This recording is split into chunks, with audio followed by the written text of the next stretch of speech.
You think you can steal from me and walk out like nothing happened? The words sliced through the warm air of the restaurant, loud enough to silence every fork and every whisper.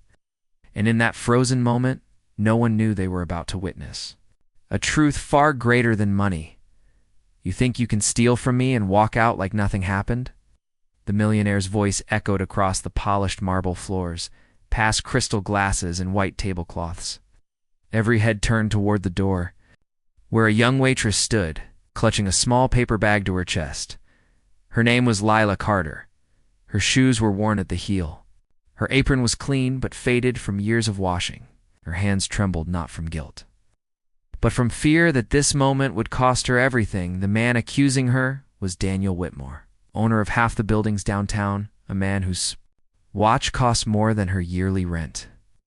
He had been dining alone at the same corner table for weeks, and every night, when he left behind half his meal untouched, Lila quietly packed it into a small bag after her shift ended. Tonight, he had followed. The room felt tight, heavy. No one spoke. Lila did not argue. She did not defend herself. She only lowered her eyes and held the bag closer. Daniel stepped closer, anger sharp in his posture. He saw a poor waitress taking what he believed was his. What he did not see, what no one in that room yet understood, was the quiet strength standing in front of him, because Lila Carter had once worn a uniform that weighed more than her apron, years earlier. Before the restaurant lights and the smell of buttered bread, Lila had stood beneath a different sky, one filled with dust and smoke. She had served as a combat medic in a war zone far from home. She had carried wounded soldiers on her back through fields of fire. She had pressed her hands against bleeding wounds while whispering calm into terrified young men who called for their mothers. The scent of antiseptic and metal still lived in her memory. The cries of pain still echoed in her dreams. She had been 22 when she dragged a fallen comrade across open ground while bullets cracked through the air. 22 when she learned that courage is not loud, it is steady, it is silent. A roadside blast had ended her service. The explosion stole the hearing in one ear and left scars along her ribs. The government medals sat in a small wooden box under her bed now. They did not pay medical bills. They did not cover rent. So she worked double shifts, and every night she carried home what others left behind, not for herself, for her younger brother Marcus, who waited in their small apartment 3 bus stops away. Marcus was 12.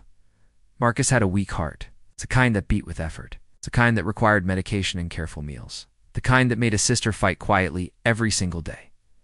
Back in the restaurant, Daniel's jaw tightened. He saw silence and mistook it for guilt.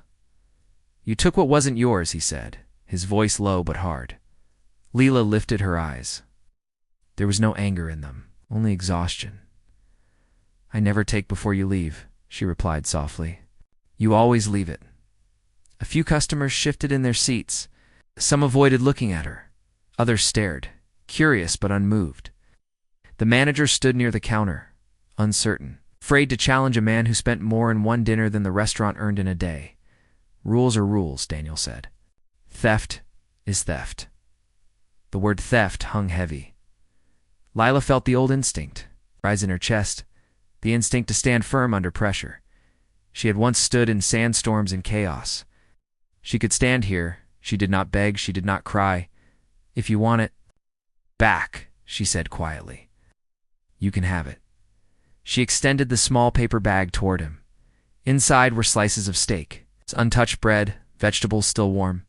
A meal that would feed her brother for 2 days. Daniel hesitated. Something in her tone unsettled him. There was no desperation, only dignity.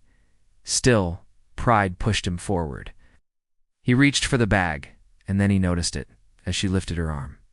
Her sleeve shifted slightly, revealing a faint scar that curved across her wrist.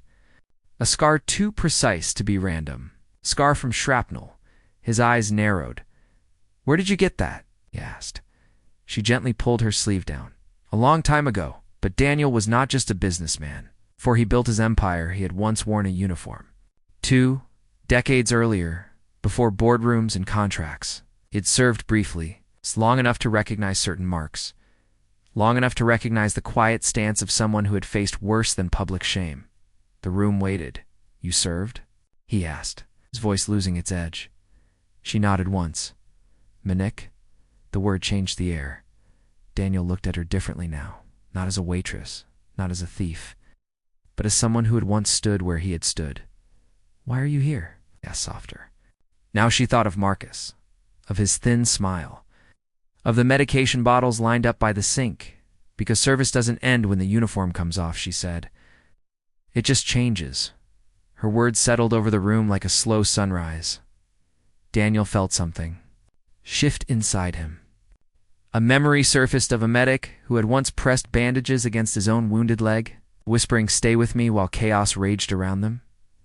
He had never learned her name, and now, standing before him was another medic, years younger, carrying leftovers instead of stretchers. The manager stepped forward nervously. "Sir, we can handle this." "No," Daniel said quietly. He looked at the bag in his hand, at the food he had almost thrown away every night without a thought. "Who is it for?" asked Lila, hesitated. "My brother." The room grew still again, but this time it was not judgment, it was listening. "He's sick," she continued. "I work nights so he can rest. The food helps." Daniel felt the weight of his accusation settle heavily on his shoulders. He handed the bag back to her. "You should have said something." She shook her head gently. "I don't ask for help. I just do what I have to," and there it was. The quiet code she lived by. Daniel stepped back, his voice steady now, carrying a different strength. "A soldier does not steal," he said. "A soldier survives." The words rippled through the restaurant. He turned to the manager. "From tonight on, any untouched meals from my table are to be packed and labeled for her. And I want the kitchen to prepare an extra portion. Fresh." The manager blinked in surprise, but nodded quickly. Daniel faced Lila again. "And tomorrow, you and your brother are meeting with a doctor I know. No arguments."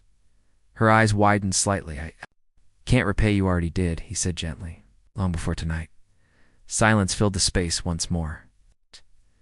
But now it carried respect. A woman near the window began to clap softly, then another. Soon the room was standing, not in loud applause, but in quiet acknowledgement. Lila felt warmth rise in her chest, not pride, not victory, relief. She had faced gunfire without flinching. But this simple act of being seen felt just as powerful. Daniel watched her carefully. He understood now that strength is not measured by wealth. It is measured by what you carry without complaint. In the weeks that followed, the restaurant changed in small ways. Customers who once left half their plates untouched began asking for to-go boxes themselves, donating meals quietly.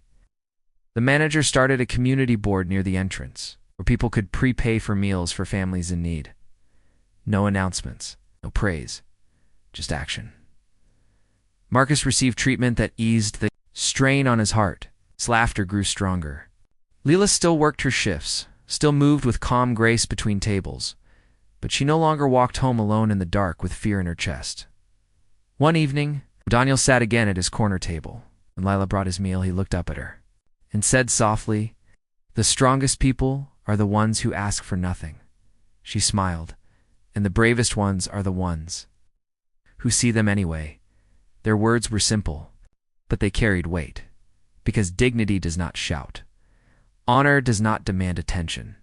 And sometimes, the greatest heroes are the ones quietly packing leftovers into a small paper bag, in a world quick to judge by appearance. It is easy to mistake survival for wrongdoing. It is easy to see poverty and assume weakness. But every person you pass may be fighting a battle you cannot see. Tonight's story is not about money. It is about respect. It is about looking twice before you condemn. And it is about remembering that silent strength often carries the heaviest burdens. If this story moved you, share where you're watching from. Share your thoughts about quiet heroes in your own life. And subscribe for more stories that honor the strength that walks among us every single day, because sometimes the person you almost accuse is the one who once saved someone else's life.